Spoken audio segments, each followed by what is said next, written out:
6, 8, 4 and 2। इसको अगर हम 5 से मल्टीप्लाई करेंगे तो कैसे करेंगे? तो आपको सिंपल क्या करना है, जो डिजिट्स दिए हुए हैं उनके हाफ कर लेना है। तो 6 का हाफ होता है 3, 8 का हाफ होता है 4, 4 का हाफ होता है 2 एंड 2 का हाफ होता है 1। और सबके हाफ लिखने के बाद आगे हमें एक 0 लगा देना और ये हमारा आंसर हो गया। एक और करके देख लेते हैं हम। 8, 6 एंड 4 एंड 4। इसको अगर हमें 5 से मल्टीप्लाई करना है तो 8 का हाफ लिख दिया 4, 6 का हाफ 3, 4 का हाफ 2, 4 का हाफ 2। सबके हाफ नंबर्स लिखने के बाद आपको सिर्फ आगे 0 लगाना है और आंसर्स हो गए। ये तो हो गया कि ऐसे नंबर्स से आप 5 को मल्टीप्लाई कर रहे हो जिनके हाफ होते हैं। कई बार क्या होता है कि कुछ नंबर्स ऐसे होते हैं जिनके एग्जैक्ट हाफ नंबर नहीं होता है, जैसे कि यहाँ पे हमने 9 ले लिया, 7 ले लिया, 5 ले लिया एंड 1 ले लिया। ठीक है, तो अब इनके हाफ नंबर नहीं हो सकते हैं एग्जैक्ट। तो इसको हम कैसे करेंगे? तो इसके लिए आपको क्या करना है, 9 का हाफ नहीं होता, लेकिन 9 का बिफोर क्या होता है, 8 नंबर होता है। 8 का हाफ होता है 4। जब हमने यहाँ पे 8 का हाफ 4 लिखा तो यहाँ पे एक नंबर बच गया, तो वो हम आगे कैरी कर देंगे, तो 17 बन गया है। अब ये 17 का भी हाफ नहीं होता, लेकिन 17 का बिफोर नंबर होता है 16। 16 का हाफ होता है 8, तो 16 का हाफ हमने 8 लिख दिया। अब यहाँ पे भी 16 का हाफ लिखा है हमने, तो एक नंबर और फिर से यहाँ बच गया है, तो वो हम आगे 15 को कैरी कर देंगे। अब ये एक नंबर हम 5 को कैरी कर देंगे, तो 5 अब 15 बन गया है। अब दिक्कत वो सेम है कि 15 का भी हाफ नहीं हो सकता, तो हम 15 का बिफोर नंबर क्या देखेंगे कि 14 है, और 14 का हाफ होता है 7। यहाँ पे फिर से हमारे एक नंबर बच गया है, क्योंकि हमने 14 का हाफ लिखा है, तो एक नंबर यहाँ आगे हमारा कैरी चला जाएगा। अब ये 1 जो है वो 11 बन चुका है। अब 11 का भी क्या है कि हाफ नहीं हो सकता, तो 11 का बिफोर है 10, 10 का हाफ होता है 5। अब हमने 10 का हाफ लिखा है, तो 1 फिर से यहाँ बच गया है। अब हमें क्या करना है, जब भी यहाँ पे 1 बच जाएगा तो आपको सिंपल 5 लिख देना है और ये आपका आंसर आ गया है। सेम इसी से हम एक बिना हाफ वाले नंबर्स का एक और करके देख लेते हैं, जैसे 7, 9, 5 एंड 3। अब इसको 5 से मल्टीप्लाई कैसे करेंगे? सेम ट्रिक्स को फॉलो करना है आपको। 7 का हाफ नहीं होता, लेकिन 7 का बिफोर नंबर 6 होता है। 6 का हाफ होता है 3। यहाँ पे हमने 6 का हाफ लिखा है, तो एक नंबर यहाँ पे बच गया है, तो वो हम आगे 9 को कैरी कर देंगे, तो ये 19 बन गया। 19 का हाफ नहीं होता, लेकिन 19 का बिफोर नंबर क्या होता है, 18। 18 का हाफ हो जाएगा 9। ठीक है, अब यहाँ पे हमने फिर से 18 का हाफ लिखा है, तो इसलिए हमारे यहाँ पे भी एक नंबर बच गया, वो हम आगे 5 को कैरी कर देंगे, तो 5 बन जाएगा 15। 15 का हाफ नहीं होता, लेकिन 14 का हाफ होता है, और 15 का जो बिफोर नंबर है वो 14 है, तो 15 का बिफोर नंबर 14 है और 14 का हाफ हो गया 7।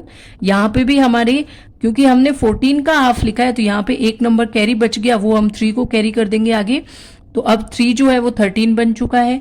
अब 13 का भी हाफ नहीं होता, लेकिन 13 का बिफोर नंबर 12 है और 12 का हाफ होता है 6, तो हम यहाँ पे 6 लिख देंगे। अब क्योंकि हमने यहाँ पे 12 का हाफ लिखा है, तो यहाँ पे भी हमारे एक नंबर बच गया है, तो वो जब भी यहाँ पे एक नंबर बच जाएगा तो आपको 5 लिख देना है और आपका मल्टीप्लिकेशन का आंसर आ जाएगा। ठीक है, एक इसी तरह का हम एक और करके देखते हैं जिसमें कुछ अलग डिजिट्स हो, जैसे मिक्स्ड करके देख लेते हैं। जैसे यहाँ पे 6 है, यहाँ पे 7 है, यहाँ 8 है और यहाँ पे 9 है। अब यहाँ पे आप देखेंगे कि एक जो नंबर है वो आपका इवन है, जिसका हाफ हो सकता है। एक नंबर आपका ऐसा है जो ऑड है, जिसका हाफ नहीं हो सकता, तो उसको कैसे करेंगे? तो इसमें 6 का हाफ 3 हो गया, 6 का हाफ हमने 3 लिख दिया। अब यहाँ पे 7 है, तो 7 का हाफ नहीं हो सकता, लेकिन 7 का बिफोर नंबर क्या आता है, 6 आता है, तो 6 का हाफ क्या हो जाएगा, 3 हो जाएगा। अब यहाँ पे चूंकि हमने 6 का हाफ लिखा है, तो 6 और 7 के बीच में एक नंबर का डिफरेंस है, तो एक हमारा बच गया, तो वो एक हम क्या करेंगे, इसको 8 को कैरी कर देंगे। अब जो 8 है वो 18 बन गया, और 18 का हाफ क्या होता है, 9 होता है। ठीक है, अब यहाँ पे हमारे क्या बचा, 9 बचा। अब 9 जो है इसका भी क्या है कि हाफ नहीं होगा, तो 9 का बिफोर नंबर क्या होता है, 8 होता है, तो 8 का हाफ हो गया 4, 8 का हाफ हो गया 4। अब यहाँ पे हमने 8 का हाफ लिखा है, तो 8 to 9 1 नंबर का डिफरेंस है, तो 1 हमारे फिर से बच गया।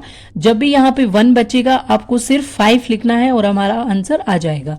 ठीक है, एक हम इसमें देख लेते हैं कि बाकी के सारे नंबर इवन हैं लेकिन एक ऑड नंबर है। जैसे कि यहाँ पे हमने लिख दिया 4, 2, 6 एंड यहाँ पे हमारे इवन नंबर हो गया जिसका हाफ नहीं है। इसको कैसे मल्टीप्लाई करेंगे, तो 5 से मल्टीप्लाई करना है। हम 4 का हाफ लिख दिया हमने 2, 2 का हाफ 1, 6 का हाफ 3। अब जो 9 है इसका हाफ नहीं हो सकता, लेकिन 9 से पहले क्या आता है, 8 आता है। तो 8 का हाफ क्या हो गया, 4 हो गया। अब हमने 8 का हाफ लिखा है तो यहाँ पे हमारे एक नंबर बच गया, तो वो एक नंबर यहाँ हमने कैरी किया है, लेकिन आगे कोई डिजिट नहीं है। तो जब भी यहाँ पे एक बचेगा आपको क्या करना है, ये 5 यहाँ पे लिख देना है और आपका आंसर आ गया। ठीक है। अब जैसे कि आपके कहीं पे बीच में 0 हो तब आप क्या करेंगे, जैसे 4, 0, 6, 0। अब इसको क्या करना है, किस तरह से करना है, तो इसमें क्या है, 4 का हाफ लिखा आपने, 2 लिख दिया 4 का हाफ। यहाँ पे 0 है, हमें 0 को 0 ही लिख देना है।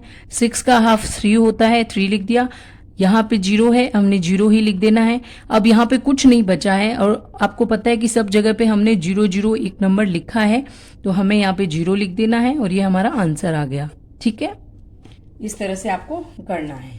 अब जैसे कि एक हम ये इवन वाला था, अब हम ऑड वाला करके देख लेते हैं।